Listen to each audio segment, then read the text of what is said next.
right, give it up one more time for Inkwell and our host, Daniel. Let me get this out of the way. You learn very quickly that your biggest hater isn't the heckler, but it's the mic stand. Someone told me that they paid $400 for a comedy class to learn that the best lesson is to move the mic stand out of the way, and I thought that was crazy because the photo that taught me that lesson was for free. Thank you for braving the weather, coming out to see us. I honestly can't stand this time of year. Like, people romanticize too much, waking up to 6 to 8 inches of snow. The only 8 inches I want to wake up to are for my man.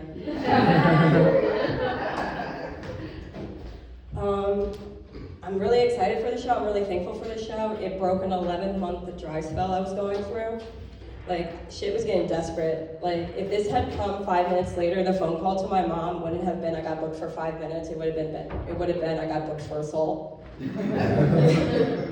And like, good things come in threes because I have a show next year and I also have a competition next week. And I do like competitions because when you go through an 11-month dry spell, stage time is just stage time. And the last competition I was in, I actually made it to the second round, and that was really exciting because that was the first time I ever made it to the second round of anything other than antibiotics. Like, there's an overwhelming sense of pressure to do well, and that pressure still feels better than the sinus pressure you get from illness. A little bit about me: I was raised by a single mom. And something that like kids raised by single parents don't talk about is like when they start dating is the possibility of them bringing home a creep. But like my mom did a really good job of keeping us safe. Like the one dude she brought home had asthma really bad, so like you could outrun him. The other one had a cane, so you could just swipe it when he got a little too frisky.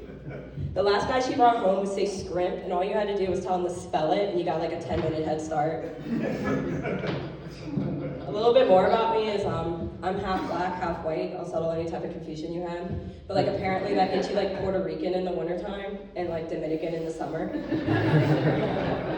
People misrace me all the time. I'm always pegged for Spanish, but like truthfully the only Spanish DNA in me is my man. But like it used to not matter, but like in more recent times it kind of does matter. Like I need people to understand that my family didn't cross the Rio Grande, they were dragged across the Atlantic. Like half my ancestors' backyard used to be Pride Rock and the other half was rounding them up. Like my family came to this country the good old-fashioned legal way, which was by force or with force. Another thing about me is I'm currently a waitress. I like doing that job, but like some of the feedback I get from that job is that like, oh, you beg for money, and I think that's like really ironic because I've never honestly had to beg for money. In fact, I had to beg people to make my money and take my shift. Like I never had to beg for money. I might have had to beg the line cook to put his dick away, but like I never had to beg for money. So I've only been doing this for like a little under 2 years. And something I wasn't prepared for was like all the questions that you get. Like some people was like, oh, what do you do when you get on stage? And I was like, I just be myself. And a response I got back was like, shouldn't you be likable?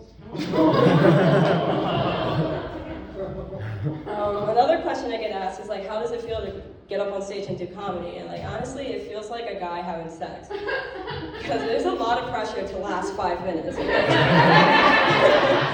like, yeah, you needed to be well the entire time. It's like, I got booked for like 10 to 12 minutes, and I was like, listen, I got 7 in me. Another feeling that is, I feel when I get up on stage is like a medical emergency. Like, if you ever wanted to know what it feels like for your blood sugar to drop below -3, just like do an open mic. So people ask like, why do I continue doing comedy if I have bad feelings about it? And like, honestly, I don't know. Like sometimes I have this urge to make a bad decision and I can't get pregnant. So like, this is the next best thing. So I kind of like that joke because it kind of works a little harder than my other jokes because it doubles as a punchline in fact. Like I truly can't have kids and I've been okay with that. Like in simple terms, for what's going on is, you know how like you can take after your parents? Like apparently your organs can do the same thing. So my uterus decided to follow in the footsteps of my father in a way that means it can never support a child to save its life. And when I was like finding out about this, I had like a particularly bad year, and like the only thing outpacing me for failed pregnancies was Planned Parenthood.